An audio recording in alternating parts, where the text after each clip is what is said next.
Welcome back. We are recording. Yeah, welcome back. Everybody have a good lunch? Good. Lots of nodding. And I'm guessing that Yongzo didn't have lunch.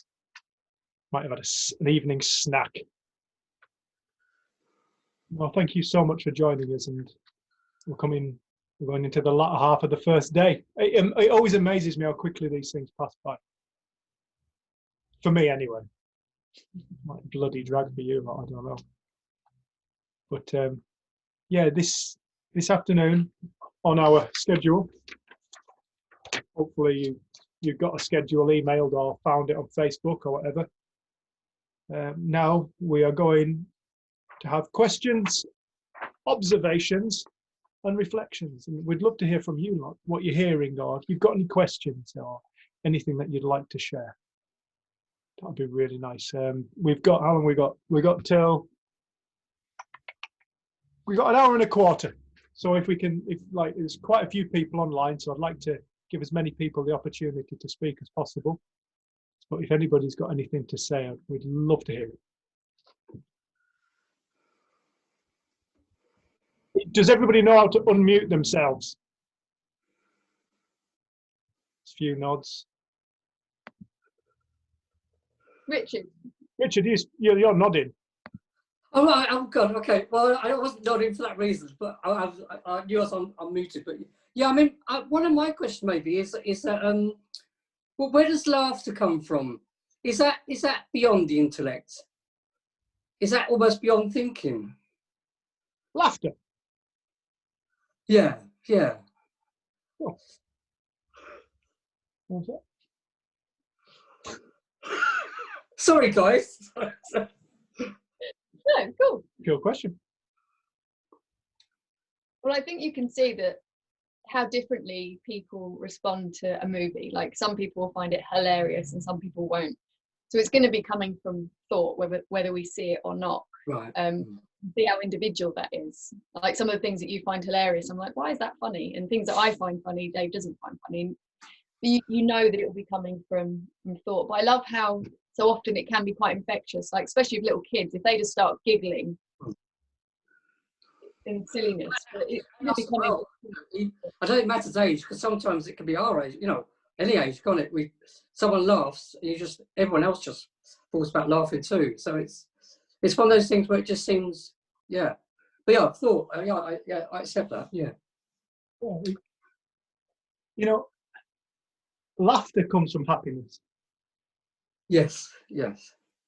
And one of the things that Sydney Banks would say is, raise your level of consciousness. Many, many, many wise people have spoken about the higher levels of consciousness.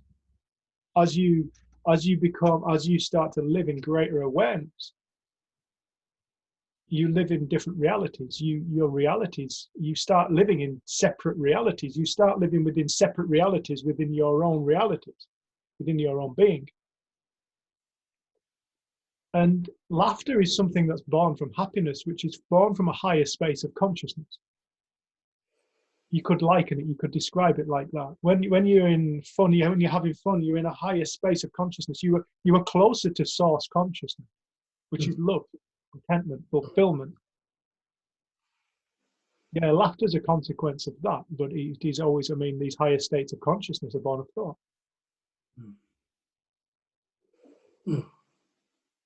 It's a consequence of thought. You can sit there and you can think about something that, I'm sure you've got something in your life, whenever you think about it, you just makes you, and it doesn't exist, then all of a sudden it exists, and then it's gone again. New expression of consciousness born, and then you got a new experience. Yeah. Cool question, I like it. Thank you. Thank you. Thank you, question. Jackie Harris.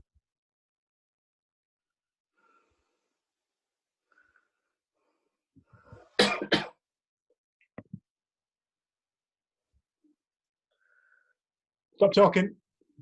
That's better, isn't it? There you go. Hey, okay. Hi. No, this is just fascinating. It's in response to Richard's question, because it's bizarre that this morning I came across a thing that I saw that was about laughter and brought me back to the 3 principles, and it was a connection. And I just thought, so I just wanted to share that because I just got it up on the other side here. I was literally looking at it before. And the reason it caught my eye is because I had a friend who went to live with some yak herders for a short while. And while she was with them, she always said afterwards, if I ever get life gets really, really bad, I'm just going to live with them because they laugh all the time. They just laugh all the time about everything. They've got nothing, but they laugh all the time.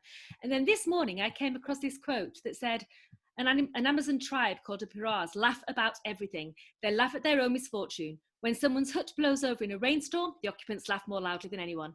They laugh when they catch a lot of fish. They laugh when they catch no fish. They laugh when they're full and they laugh when they're hungry. Their pervasive happiness is hard to explain, though I believe that the Piras are so confident and secure in their ability to handle anything that their environment throws at them, they can enjoy whatever comes their way. And that just brought me right back. Well, we're back here, aren't we? We're just right back here. That when we're not looking for security out of there, and we've got it in here, that we can laugh even more, Richard. I think maybe there's even more opportunity. We find our laughter even more. So yeah, it was just that. We all need to buy yaks. Yeah, that'll do it. That'll do it. That's what I get. I fancy that. Yeah.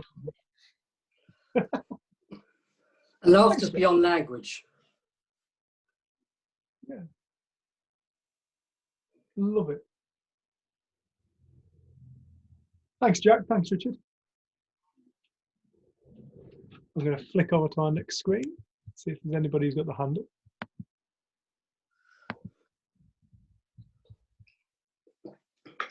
That's the blank naming screens, picture screen.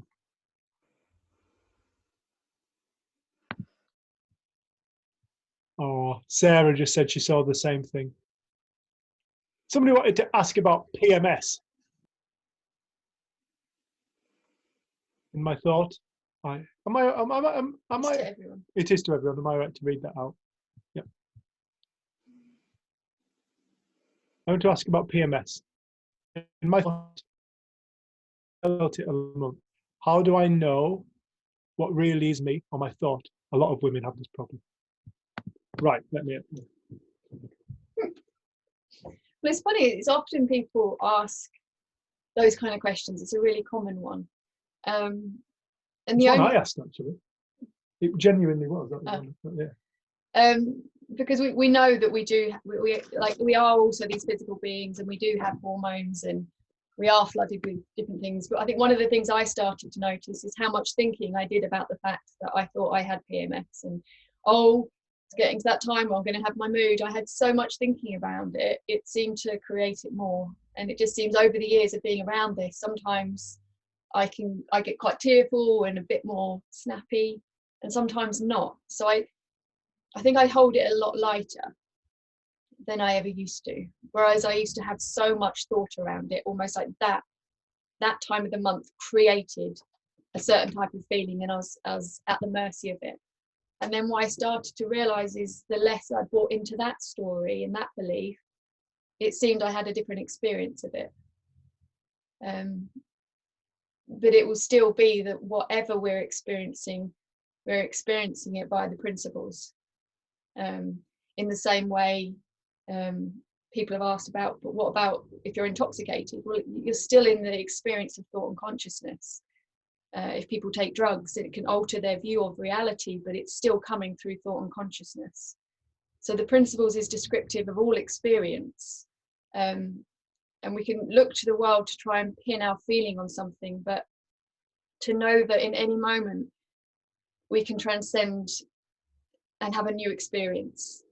We're not limited by our chemistry, because I know from experience that sometimes I'm totally in it and I'm like, it's not my fault, it's because of this. And then other times I'm like, no, you're really buying into it.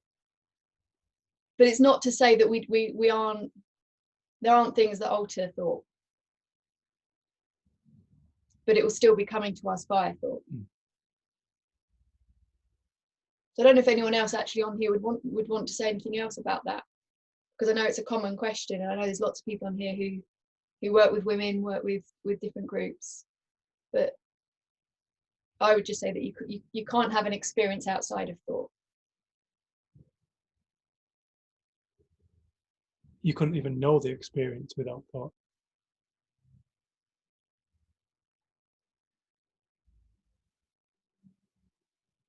Jack. Sorry, I'll shut up after this one. But it wasn't the PMS, but it is that idea of having a story about pain. And my mum has advanced dementia. I've been seeing her through a window in a care home. It's hard. And she had a bad back one day. A bad back was bothering her. But what I noticed was that in the moment she had a bad back, she was, ow, oh, and I was just about to call for someone. And then she'd sit back, the pain had obviously gone, and she'd be absolutely happy, telling jokes, be fine. And then she'd hear it. So in other words, because her thoughts weren't following her moment to moment, she was only feeling it wasn't like, I've got a bad back as an overarching story. I've got PMS for these few days. It was like, I feel rubbish in this moment. Now I'm fine. And it's not on my mind. And now it's there. And now it's not there. So it just seems it was really fascinating watching it, and it separated out the pain from the story. Does that make sense? That I could see that that's sort of what was going on. And not only that, she got COVID and survived and didn't have many symptoms. And the doctor actually said, we've noticed in people with advanced dementia, they seem to fly through it. And the doctor herself said, I wonder if it's because they're not telling themselves a story that they've got COVID, and that's adding to bringing their immune system down and anxiety and so on. So interesting. It's a really interesting point. Sorry. Thank you. Thanks, Jack. Raha has put, so true, Jenny. And lots of other communities don't even have a term for PMS or menopause. I love that. Yeah. Yeah, I think it speaks to the fact how we create kind of things as concepts, and then actually when you start to see that other cultures don't have that concept, they just maybe go through the experience without the labeling of it as being something. You can see where we start to struggle when we separate things out in thought, rather than just seeing experiences all made of the same stuff. Some that we enjoy going through and some that we don't. Like Jackie said about her mum, she didn't enjoy the experience of pain. But when her mind fell onto something else, she was enjoying life again and jokey. But then as soon as she remembered the pain and felt it, she was in that experience. But how fluid it sounds that was, rather than kind of fixed.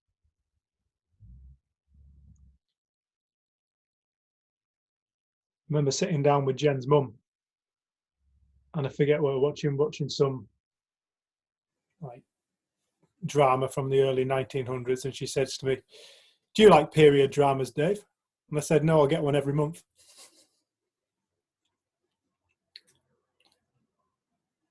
But no, it's an interesting thing. Like it was one of the first questions I asked my sister when she started to wake up to this. It was like, I remember you saying, Lise, that you said your relationship to your period drama changed. Sorry to talk about your period and your drama, but I'm going to put you on the spot. But I remember you saying that. I don't actually really have any period dramas. You asked me from a perspective of how did I view what we classify as PMT now? How did you view it? And I said that I viewed it as in. Dave, we can't hear Lisa. We can't hear her. Lise, we're really struggling to hear you, love. You're going to have to get some better Wi-Fi. And then, Cheers, Lou. We'll come back to that, Lou. Raha, you have your hand up. Raha's got a hand up. Oops. Hi. I'll lower my hand first. Yeah, hi. I thought actually it was my internet that was going funny. So I turned my video off thinking it might make the connection better. Anyway, yeah, so the thing about the PMS, like I treat lots of ladies for PMS homeopathically. And after they've had a homeopathic medicine, their PMS symptoms ease up, or they don't have them, and everybody in the family of like, oh wow, didn't notice anything this month. Did you have a period? And the thing I'd just like to add is that having this understanding of the 3 Ps now is that when somebody has a homeopathic medicine, there's an energetic shift, and it's like they get heard. Whatever issue they've got going on gets heard.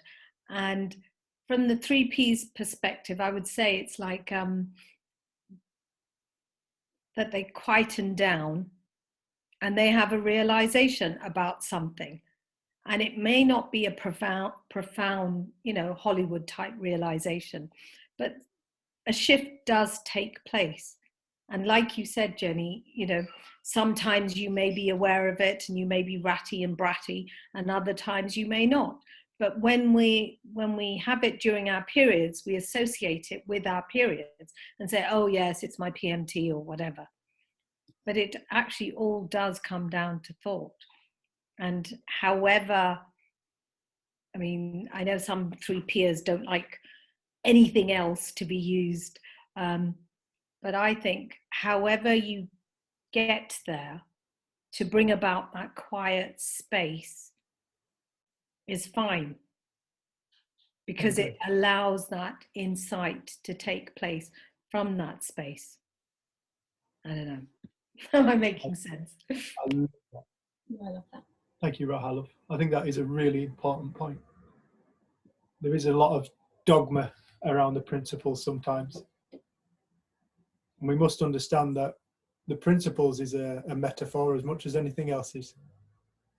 Principles to me are perhaps the most accurate description I've ever come across to this day. But it's still a description. And many people find what they're looking for, not just through looking through the principles, but spontaneously. Some people find it through religion. And people just find it on a walk. Lisa, have you got your Wi-Fi back? Yeah, can you hear me all right? Oh. No.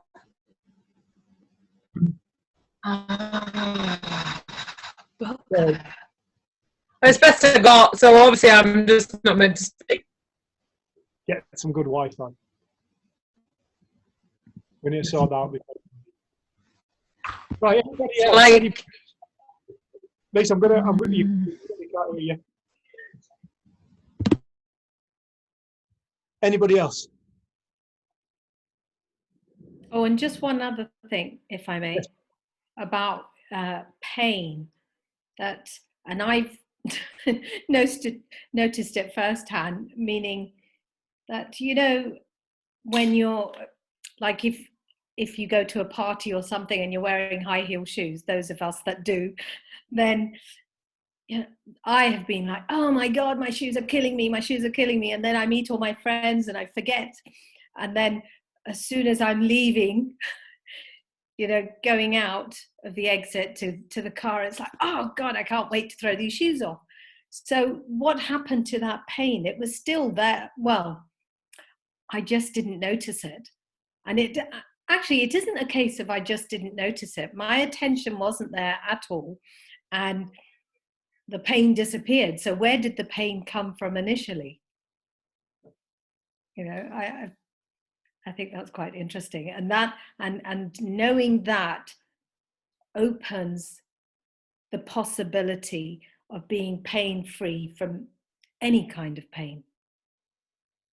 If we know that it can go away at certain times, just when we're not aware or we're not putting all our attention on that particular, on our feet or our back or whatever. Yeah. Such an interesting point. It's something that does get, thank you, Rahal. That is something that does get brought up an awful lot. What about pain? What about pain? But it is a really interesting point. When your attention, your consciousness is not upon it, it is not a reality that you experience. What we're talking about is all encompassing.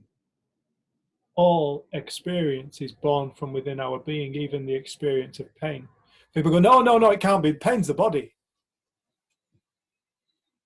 But when your attention isn't on it, like Jen says, when you're watching a film or something, perhaps you got a bad back or whatever, and perhaps you just sat down watching a film, and all of a sudden your attention's, you're entirely immersed in the film. Where's the pain? Dave, Where's it's Anna. Hiya. Hi, love. Where you? I can't see you. Oh, there you go. Yeah. No, I was just thinking, you know, like when you were a kid, or when you see a kid and they've fallen over and they haven't yet seen the blood on their knee or something like that, and then they're absolutely fine until they see it. Or if you have a paper cut or you cut yourself, as soon as you see the blood, then like the pain just gets exacerbated. A paper cut. Yeah, I don't know, paper cut's pretty bad. That's just what I was thinking. Paper cut. Office girl. Also, a lot, Thank you, love. Is true. I can see a little bit on the chat, just people saying, you know, but some, you know, pain sometimes is to alert us of something. It's not saying override if you have pain. No, it doesn't matter. Like with the shoes, like it might be that maybe don't wear them too often. Our body's trying to tell us something, but it's just the fact that we can override it. Like there is if our attention isn't on it, we don't feel it, we don't experience it. But it's not to say to ignore pain, because pain is there for a purpose, to wake us up to something, whether that be mental or physical. So we're not in any way saying, oh, just move your attention away from it. We've got that common sense and wisdom to kind of know and guide, to make that clear. But there's a few people mentioned noticing, and it can be a signal to something that we need to pay attention to. Like it might just be, you know, pay attention, I need to rest, or I need to be quiet, or I need to be kind to myself right now. Like we can listen to that. We don't have to judge it and say it's a wrong thing. I think that's a really important point. If we do have a pain, it is the body generally trying to alert us to something. If you've got a bad back, stop lifting heavy things. But how much does the human being plow on, ram on? Oh, I haven't got time for this. You know, we live in such a busy mind that we stop listening to our body. Perhaps we neck a load of pills because the pain's an inconvenience. But what if the pain is ultimately trying to wake us up? You know, we have this body to move around this earth, aren't we? We must learn to start to look after it. And the body's a feedback system. Pain's part of the feedback system. And we quite often, we've become so disconnected from life, we've even become disconnected from our own bodies in a lot of respect, that we just don't listen to the wisdom that it's bringing through. And speaking of that, somebody did ask the question, where are we at? Is there a difference between thought and wisdom? I have a big decision to make, and I'm waiting for wisdom to kick in, but I don't know how. Don't know how to know whether it's just thought. I think this can get really complicated. You take the power of thought, and if you split it up, it becomes really, really complicated.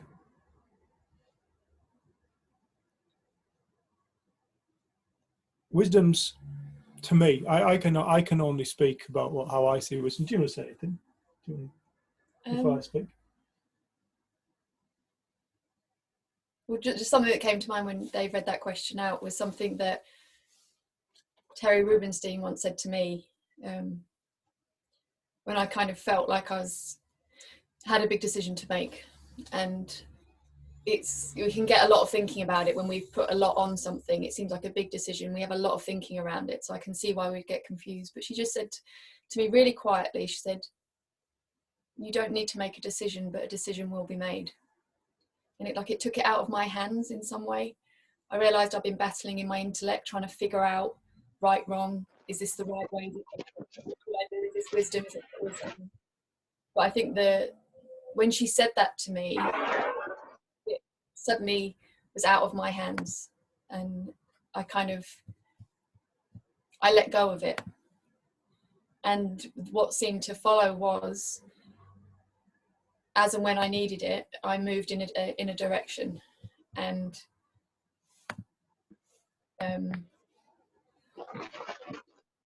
sorry,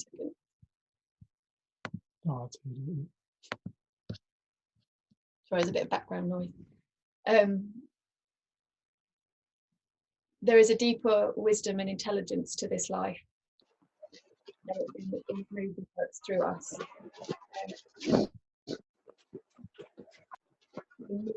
we figure it all out ourselves. Sorry. And it's almost, it feels when we've put a lot of weight on it and we say it's an important big decision, we give it more thought, because that seems appropriate. It seems, well, I need to figure this out, I need to know, I need to make a decision. But that's a beautiful indicator. It's almost like, no, that's when we need to back off something and leave it alone, and know that there's a deeper wisdom that exists in life that isn't personal, that can guide and lead us. And for whatever reason, when Terry said that to me, it just made me sit back into myself, and I gave it over to that deeper wisdom. So I don't know if that makes sense, but it feels like when we think we've either got to make a decision in this way or that way, or we have a few, there's infinite possibilities of what can happen and where we can go. And when we're weighing something up, we often limit ourselves with our options of what we think is available to us, what we've come up with our intellect to our options. And the nice thing is, when we recognize there is this deeper intelligence in life, we suddenly realize there's infinite possibilities and potentials in any moment, and we don't have to figure it out. But the beautiful thing is, it will still come to us via thought. And I think the other kind thing that was said to me around that time was, if you don't know right now, you don't know, leave it alone. And it's kind of the same thing, just leave it alone, and at some point you will be moved in a direction. Yeah, I feel like trying to figure out what is wisdom puts an awful lot on our mind. Is this wisdom? Is that wisdom? You know, to me, I very rarely use the word, to be honest, because I feel like it brings a lot of confusion into people's worlds, and it puts more on their mind. They do tend to live like that. Am I living from wisdom? Am I living from ego? No. If you're asking yourself the question, am I? Then you're in ego.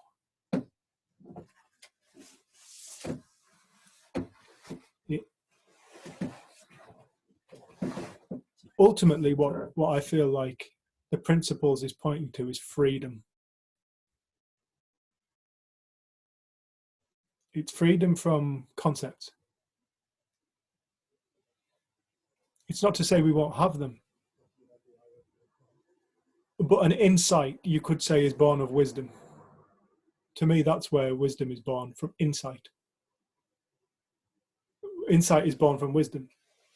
What do I mean by insight? What am I personally describing as insight? Revelation. A whole new way of seeing things. A deep truth. A fundamental fact. To me, that's wisdom, that's insight. Wisdom is the space from which all things are born. Another word you could use for wisdom is God. In which case you could say everything is wisdom. But we tend to make wisdom a very personal thing. To me, wisdom isn't a personal thing. Wisdom's when we've got out of our own way and we're just being lived. When we're just lived, when we're just moved, when we're not taking life too seriously, when we're just being. To me, that's wisdom. Wisdom knows wisdom created what we are.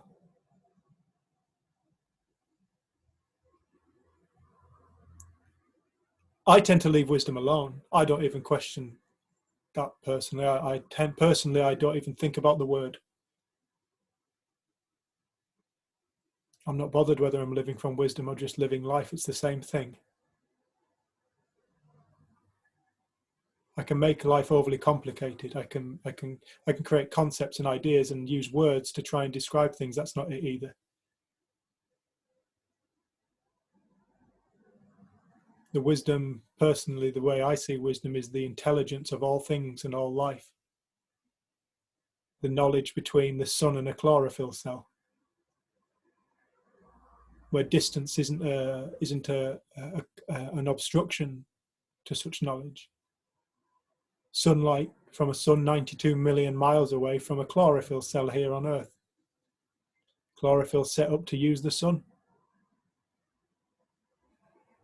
Deep intelligence, deep knowledge before humanity, before human beings, before creation.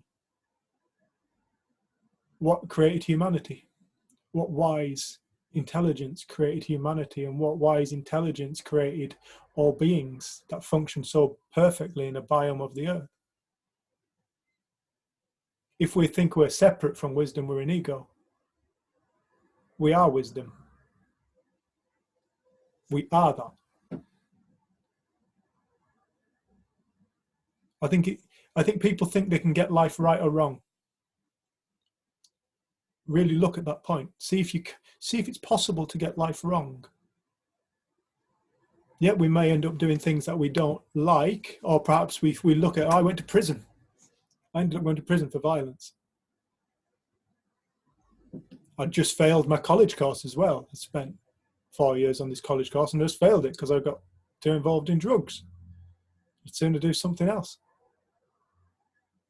Would I change? Was it wise what I did that meant that I went to prison?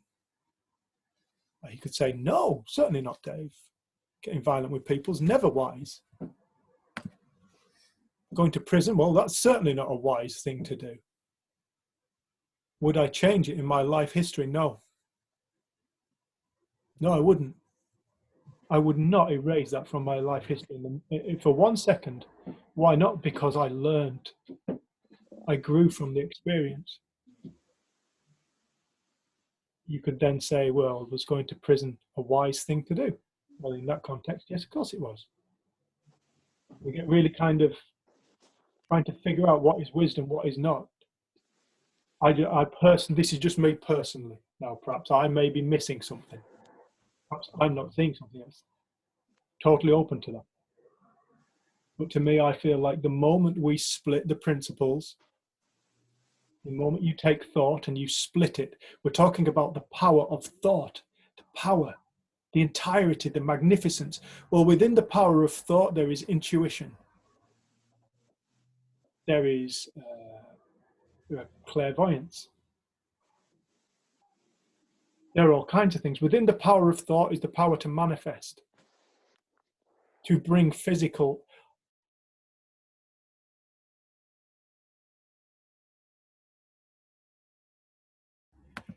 Oh, what happened then? I pressed mute. When we're talking about the power of thought, we're talking about something that is not limited. We're only just scratching the surface of it. Okay, there are people who are clairvoyant. There are people who can manifest things into the world. I am totally on board with this stuff. I use it myself. I don't want to go too heavily down that line. I would sooner because when we go to manifest, it's so that we can kind of bring something into our world that we want. That's not really my conversation at the moment. My conversation is what is reality. And from that, our need to bring more stuff into the world gets quieter. But this power, this force of thought, when I first had my experience of waking up, one of the first things that hit me was humanity is not evolved enough yet to use the power of thought wisely. It can't be any other way than what it is. It's just the way it is. There's nothing wrong with it. It's perfect. Totally and utterly perfect. The way humanity is now is perfect. It's just where it's at. But as we start to wake up, as more and more people start to wake up, we will start to use this power of mind in a very different way.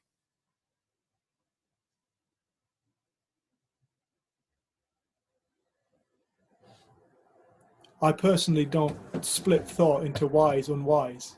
It's all thought. Everything's thought.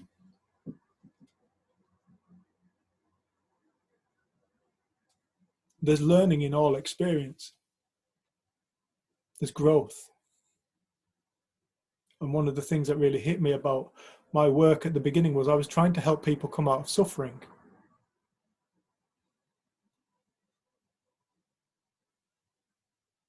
I'm not now. Personally, when I'm not. I'm trying to help people find the magic of life. Realize what the magic of life is. Realize what life is. Realize that they are it. Now, from that, suffering tends to decrease. That's a consequence of waking up to the magic that we truly are. We are far more than what we think we are. The moment we think we're anything, we've limited ourselves. We've created ego, which is always a a confinement, a prison?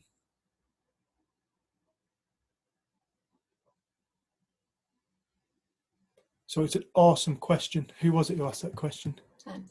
And was it Ange?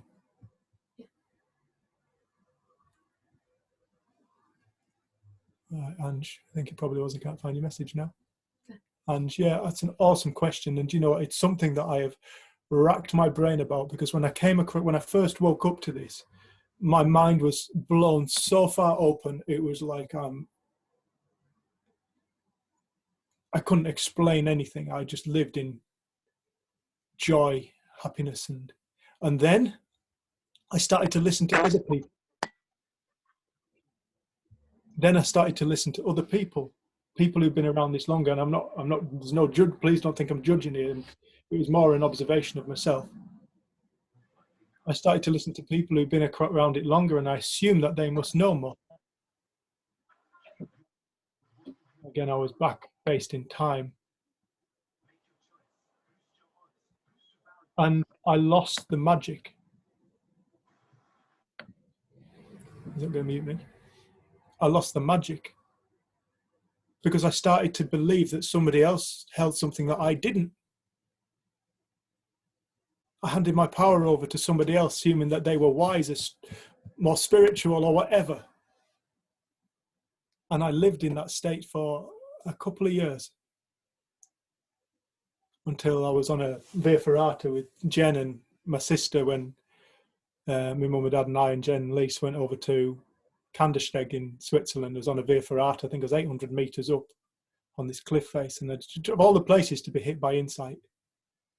And it was just, it just said, go back to that moment, what was there. When I first realized what was there, you knew you'd found truth, what was there. And I was transported back to that moment in a moment, and I realized it again. And it was like, oh, you are already what you are looking for. You're it. This that you think you're looking for is just it's a distraction.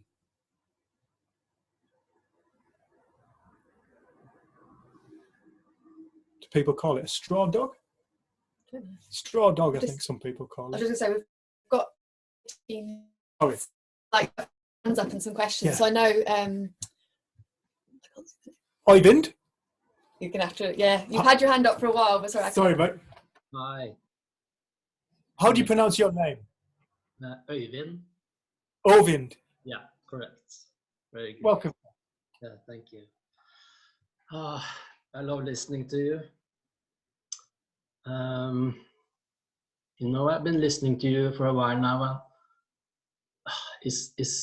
Something is happening, because I think it feels like, you know, I've been in this understanding for about 5 years now. And sometimes I feel that something is changing. And listening to you now, I feel that, I don't know what it is, but I have a question, I think, and I'm going to try to ask it, but I don't know quite how, but I'm going to try, because what is true for me is that the only thing I can experience is my thinking in the moment. So no matter what the problem is, or if I have fear for something, I know that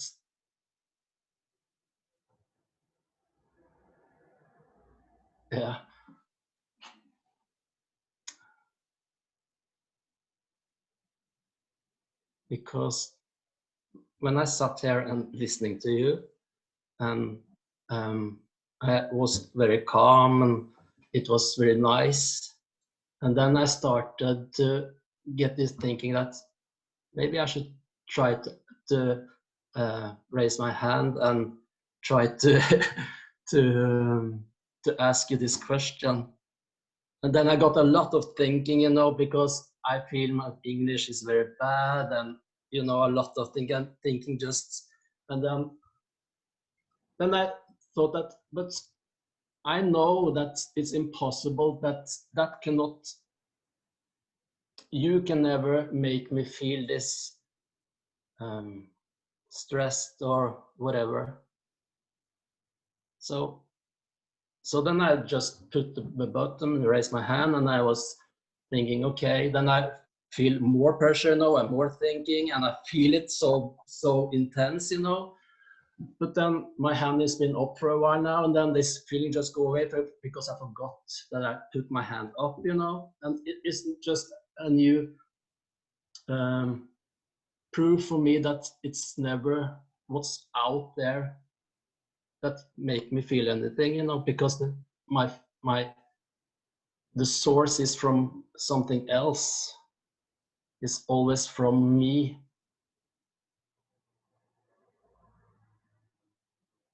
So when I hear other people, you know, have problems with whatever, you were talking about PMS earlier, and so many times when I talk to other people and they come to me and they have problems or questions,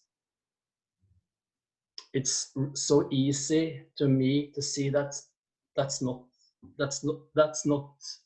the problem. What we think is the problem, because when you don't see it, you don't see it. Because it's so easy when you when it's clear to you. There's so many things that I see are just making up that I believe and I take very seriously.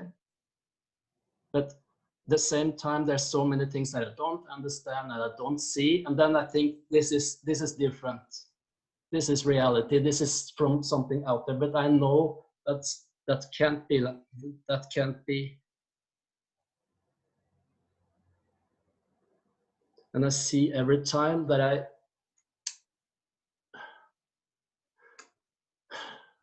when I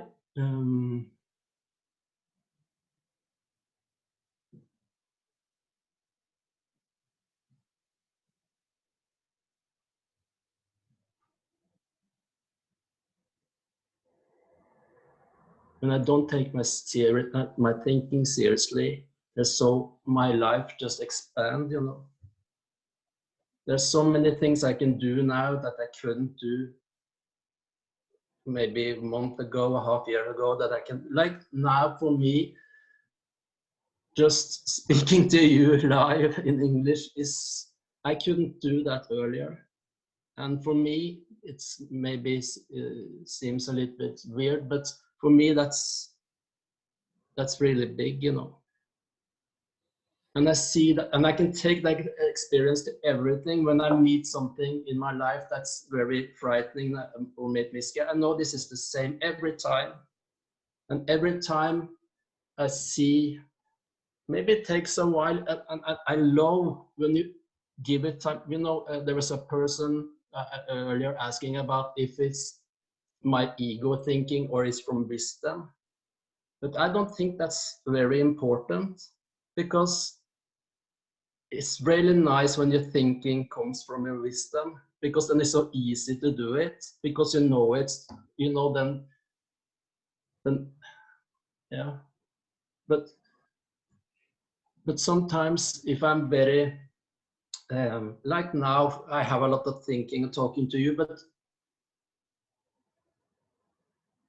I love it when you just go out and do it anyway.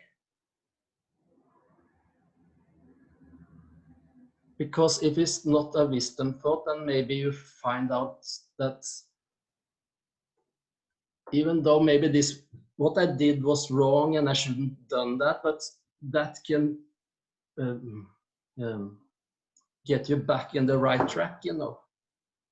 There's been so many times that I don't know what to do, so I just don't do anything. And sometimes maybe that is right, but for me, so many times I've been holding myself back. And whenever I go out and I do it, okay, sometimes that very hurts and can feels very uncomfortable, but from that experience I learned so much. So yeah. Wow. Man. I was going to say, we always have people come on who say that their English isn't very good and then speak beautifully in English. So, yeah, I loved everything you said. Thank Beautiful, you. man. Thank you so much. Whereabouts are you? I'm in Norway. I thought so. No, beautiful. Bless you, man. Thank you so much. Thank you. Jack, you've got your hand up, love. Yeah, I just wanted to come back in on that really, because that really resonated with me a bit. It was just, that was really beautifully said, like Jenny and Dave just said. It was brilliantly said, and I so resonated with that because one of my biggest things, I seem to have a personality that wants to throw itself out in the world and do things, and then recoil in horror at what I've done or think I've done, and be frightened to death of going out again or doing it again. And it's like a constant battle between those two things. And one of the big things the Principles has given me is, and I suppose for me, this is because, yeah, like wisdom comes through thinking anyway. So wisdom is thinking and consciousness still. But in terms of dealing with that crazy roller coaster, and I'm raw on this because something happened yesterday that took me out. So I'm in the middle of 3 Ps. I get it. Took me out yesterday. Completely took me out. I just felt like, oh my gosh, Jackie, don't do that again. Don't ever do that. Like, oh, that must have been awful. And it was something that was on Zoom, so I was able to rewatch it today, and it wasn't there. What I saw wasn't there, and I'd made it up, and I knew, but I couldn't see it yesterday. But nowadays with the 3 Ps, I know enough to know that even if it takes me 2 or 3 days to get over those feelings, like you talk about the fear feelings, then it's a chance to look again, and I'll see it different. And I'll get to a place where it's okay, because it has to be okay, because everything's okay and everyone else is okay. And I'm really okay with everyone else, so on earth aren't I okay with me? Does that make sort of sense? It does. It really does. So thanks, Sophie. Thanks, love. Many people think the world's going to hell.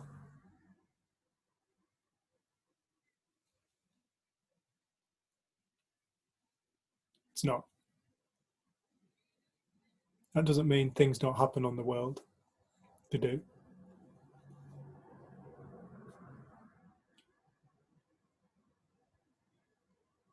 People are afraid that at some point there will be no creation.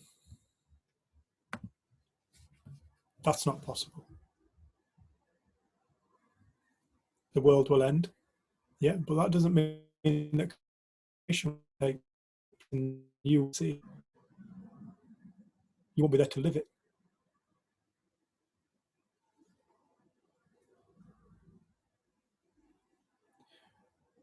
We tend to take this life very personally. We make it a very personal thing. And that's cool.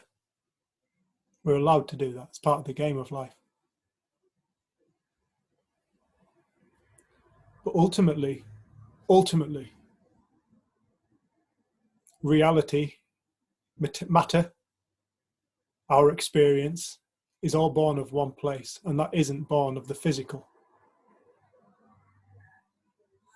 It's born of the spiritual, that cannot die. And it was never born.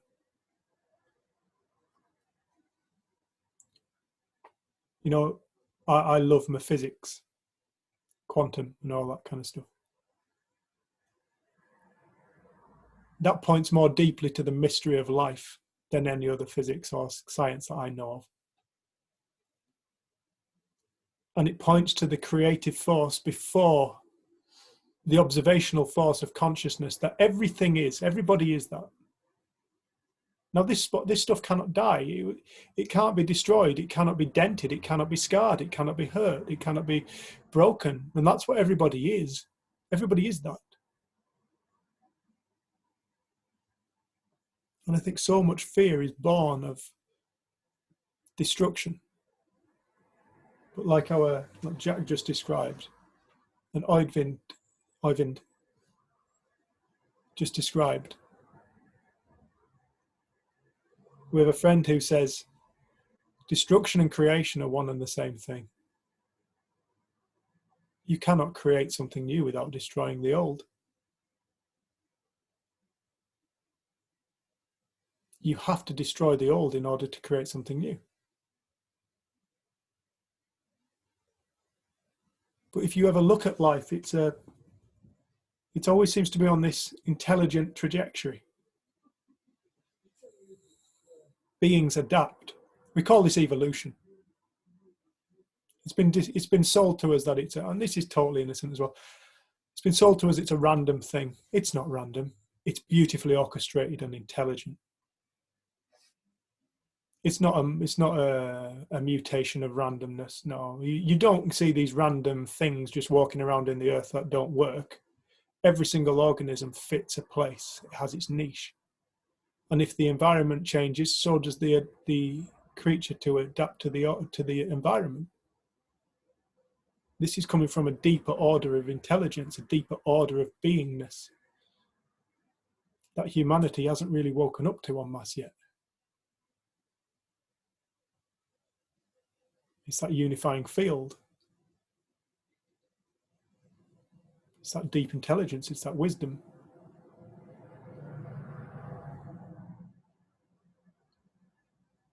And I think what Oyvind and Jackie just described is, we fear.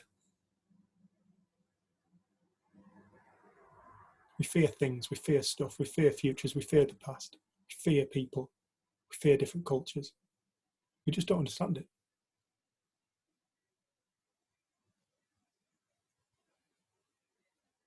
And that's why this message is so important for people to start to wake up to. If we can start to understand the nature of reality, even just a glimpse, your life can change in a moment. Truth will set you free. It says in the Bible, truth will set you free. Yeah, absolutely. Where do you find truth then? Do you find it in the news? Do you find it in newspapers, on social media, on WhatsApp, on YouTube? No, that's not truth. That's opinion, that's ego, that's beliefs, that's thoughts, that's everybody's thoughts. Truth isn't found in a thought. It's found the moment our mind goes quiet, only to realize we are that. We're already the ultimate perfection. We've just believed we're not. And as Jesus Christ said, it is done unto you as you believe. One of my favorite quotes. It is done unto you as you believe. Your reality will become whatever you think it is. Whatever you believe, you will experience. On a deeper level, he's saying, on a level of connected consciousness, of unified consciousness of humanity, the world is a reflection of the unified consciousness and beliefs of the mass of humanity. I can only really describe that as like being the ultimate democracy. Whatever the majority believe, so it is done as a physical manifestation. I'm going to say something really controversial. No, I was just going to say we've got a few minutes left before break, and I know I've been trying to keep an eye on the chat. I'd encourage people to read the chat box because there's been some really lovely comments. I haven't got time to read them all out. A couple of the questions seem to be about blind spots. Sorry enough. And I always love that because we'll all have something in our lives which we don't like or we want to get rid of, and we'll say it's our blind spot, and we think somehow it's different. It's somehow not thought, or it's a different kind of thought. And all I wanted to say in response to that is, if we have something in our life that we focus on and want to change, that will be all we see.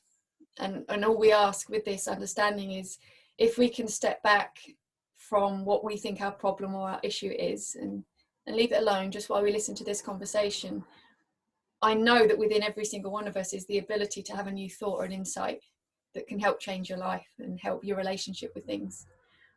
And there's so many things that I've had targeted in my life which I want insight around that haven't happened. And then there's areas in my life where I haven't even thought I needed insight, and it's been brought and given huge change. So I just encourage people to try not to focus so much on what you think your problem is that you need to change, because this isn't about that. This understanding isn't about targeting problems. I think Dave said it earlier. What it does do is when we raise our level of awareness or consciousness, we do get given new thought and insight about our life and how to deal with things. So I just wanted to, there's a couple of people that had asked that.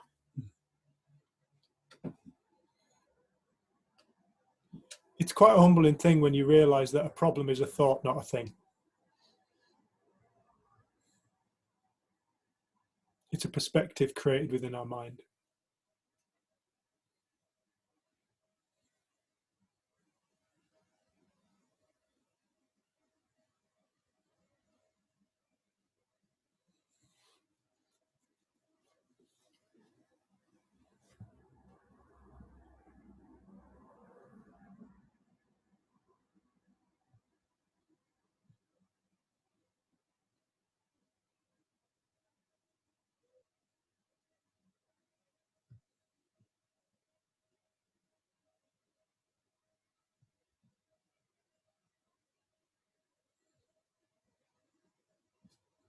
Sorry, both just trying to read the chat. Yeah. But I would encourage people to read it. It's some really beautiful things being written there. Could you say more about collective consciousness? It's just the order of things. It's the order of what is. It's nothing. It's always existed.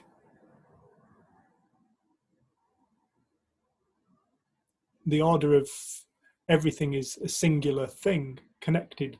If you want to call it connected, you could call it connected. It's just semantics.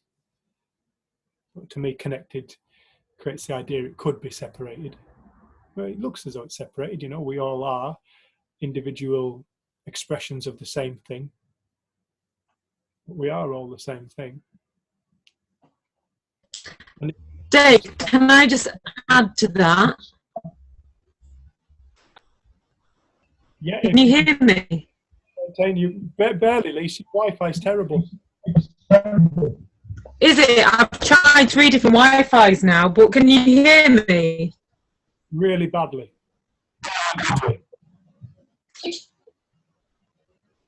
Say again, Jen. Can you type it?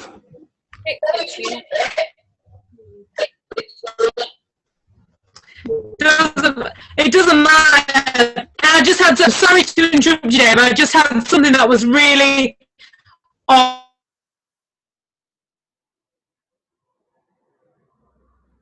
Just muted you, Lise, because we can't hear you, love. Sorry.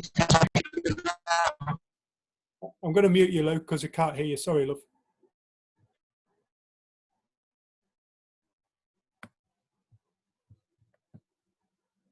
Oh, the democracy. Yeah. I was just going to say, it's 3 o'clock.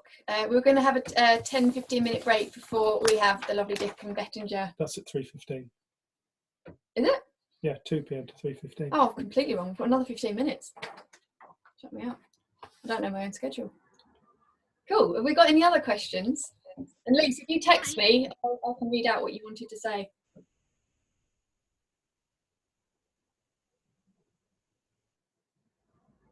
But no, the reason. Yes, Mum. Because Lisa could run up here and she could tell you what she was going to say if this one's working. If Yeah, mine's it's working. better. Okay. It's better. Do you want to do that, Lise? Can you hear me now?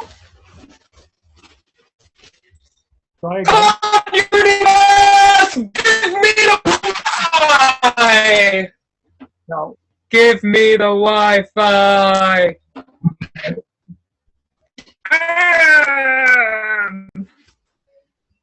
Okay, now.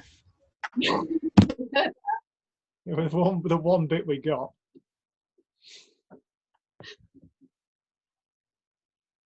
Right. Anybody else have anything they'd like to ask or We share? move on from that point because it's obviously not going to go anywhere. Collect.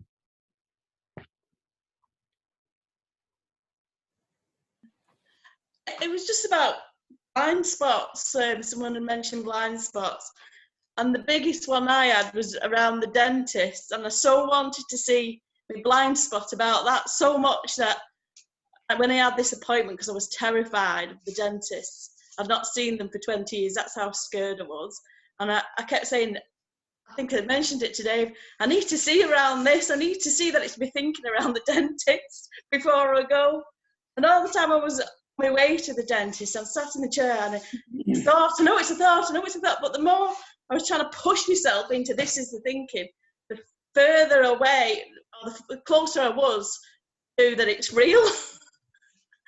Except when it was all over with and I was spitting out, shaking, thinking stupid thought, where's that gone? Where's this wisdom?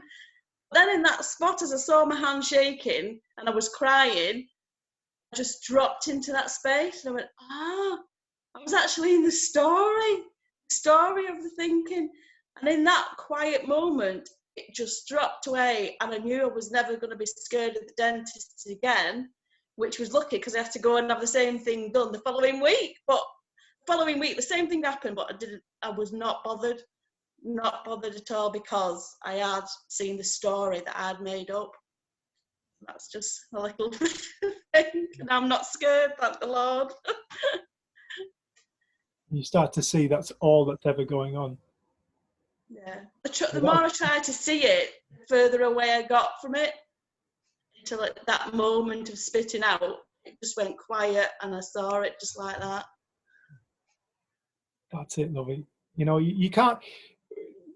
I love what Jen's nephew, who's 6 years old, he could barely speak, couldn't the lad? I always said it's really lucky, it's beautiful. But he came wandering through one day and he saw his granddad sat on the sofa and granddad was reading a newspaper. And he comes wandering through and he just looks at Pete and goes, "Do you know what the trouble is, granddad?" Pete went, "No, what's that?" He went, "You don't know what you don't know. I think life's hilarious." And Pete said he then just turned around and walked back out the room and Pete just put down his newspaper. You don't know what you don't know. And you can't know it until you see it. And I think with that, you give yourself a bit of a break. You know, everybody's trying to fix the problems. The problem isn't the problem. That's not the problem. The problem is we perceive it as a problem. We perceive problems because we don't realize that the perception of a problem is a thought. We think it's a real thing. You know, you could look at Greenland. A few months ago, or a couple of years ago, Donald Trump tried to buy Greenland because he saw the melting ice cap. Was that a problem to Donald Trump? No, it was an opportunity. To many people, it's a problem. To him, it was a bloody brilliant opportunity. Think of the money we can make from that spot. You know, there isn't a problem in the world. The world's just doing what the world's doing. Problems are perceptions. And the more we become aware of the nature of life, the more we become aware of the nature of mind, the more our problems tend to disappear. We tend to not fight life so much. There's no peace found in war. There's no peace found in fighting. And we are so busy trying to fight our experience. We're fighting our experience. And I can only describe that as being like motor neurons for the mind. We go to war with our own mind. There's never going to be peace found going to war with our own thoughts. It just creates more turbulence. Peace is found the moment, and it's not even that you have to achieve peace. It's an emergent the moment we put down our weapons. That's what happens when people stop fighting. When people put down their weapons of war, the war comes to an end and peace instantly emerges. It's the same when we stop fighting our own minds, when we start to understand our own minds and we start to become aware of how it works and how life is being created. As we start to become aware of that, acceptance is born then. We find acceptance. Acceptance instantly brings about healing. Right, Lisa wants to have one more try. Okay. Did you book Dickens? Can you hear me? Right, we're going to go for it. Try it. Can you hear me? Can you hear me? Go for it. Hear me now? Can you hear me?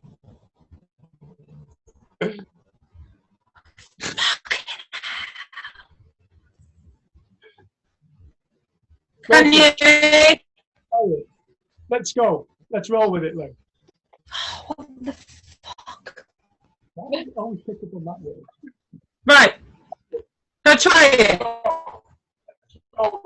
Let's roll with it. So you were talking about oneness before. Fucking hell. You were talking about oneness before.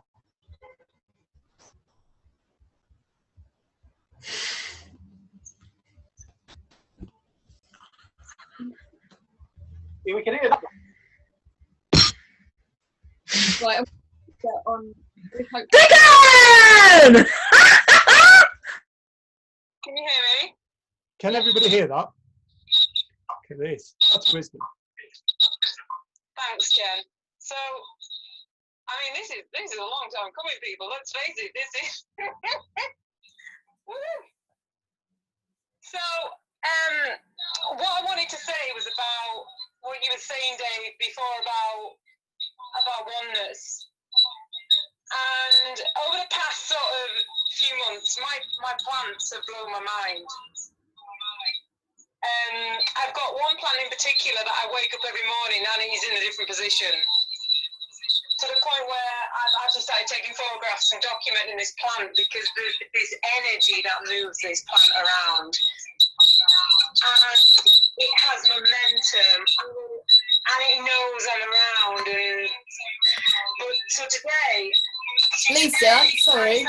Lisa, can you turn your computer so you can't hear this because it's repeating? Is that better? Yes. Yeah, well done. Cool. So today I decided I was going to repot all my plants, and this plant here is called the Japanese money plant, and it has these little plants coming off it, what we'd call its babies. And I really saw when I took this plant out of its pot today that all these babies are connected to this big plant.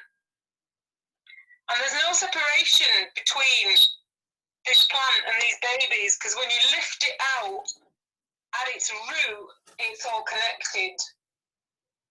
And although we can't physically see the connection of the energy within life, it's the same as these plants. When you lift these roots out, you see this mother plant goes down and is growing into being these other little plants, but it's all connected, it's all part of the whole. And that was dying to come out. I mean, That's there beautiful. you go. That's beautiful, that, Luke.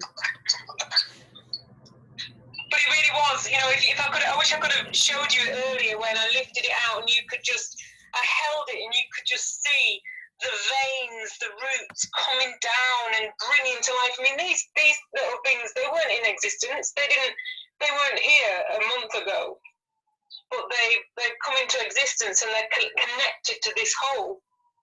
And then underneath this pot, there's no wires, there's nothing. It's literally creation in motion. It is alive. It has intelligence and it moves and it grows. That was it. I don't know if you heard any of that. Did we hear that? We did. I hope we did, because I thought it was beautiful. Thanks, Luke. Right, we're going to take a 15-minute break and then we'll be back to listen to Dickon, who has joined us already. And I panicked and thought I had the wrong time, so I checked my phone. I did say 3:30. I'm glad he's got to hear a little bit of what we've been talking about. So see everybody back in 15 minutes. That's 3:30 in the UK. And wherever you are, you're going to have to work out what that is for you. Yeah, we can't do Thank you, everyone. Barely tell the time.